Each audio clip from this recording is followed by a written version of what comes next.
I'm Maggie, 28 years old, blessed with stunning beauty, yet no man dares to venture into my heart because I'm a patient with early onset Parkinson's. I never let anyone get too close. When a relationship starts getting serious, I end it. After all, who'd want to care for a woman destined to lose her independence? Until I met Jamie. He's the kind of guy who's a traditional failure, works at a pharmaceutical company without much achievement, but uses his handsome face to chase women. Our meeting was completely accidental. I had a red spot on my chest, and while the doctor was diagnosing me, he was observing as an intern, but I later discovered he was just a pharmaceutical rep, because his case was full of medications. He seemed to take a liking to me, though.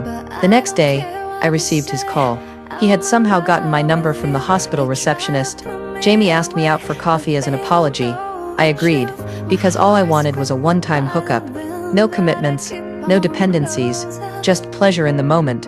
But life is full of irony. While I tried to keep my distance, Jamie kept getting closer to my world. He didn't care about my condition, and even wanted to learn everything about this disease. He started documenting my symptoms, researching my medications, accompanying me to doctor appointments, and I began to fear this intimacy.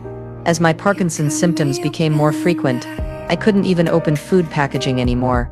What if he fell in love with me? What would happen then? I couldn't let him sacrifice his life because of me.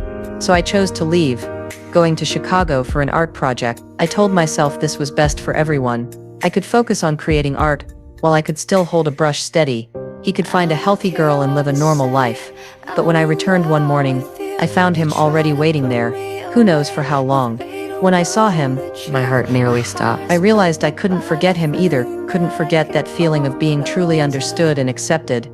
Love wasn't as simple as I had imagined. I once thought my life was defined by my disease. But Jamie showed me that life's meaning isn't about how much time we have, but how we spend that time. Maybe my future is full of unknowns and fears, but if someone is willing to face it with me, why should I refuse that courage and warmth? Today, my hands still shake, but I'm no longer afraid, because I know that no matter how difficult the future becomes, there will always be a hand holding mine, telling me, Maggie, let's continue this journey together.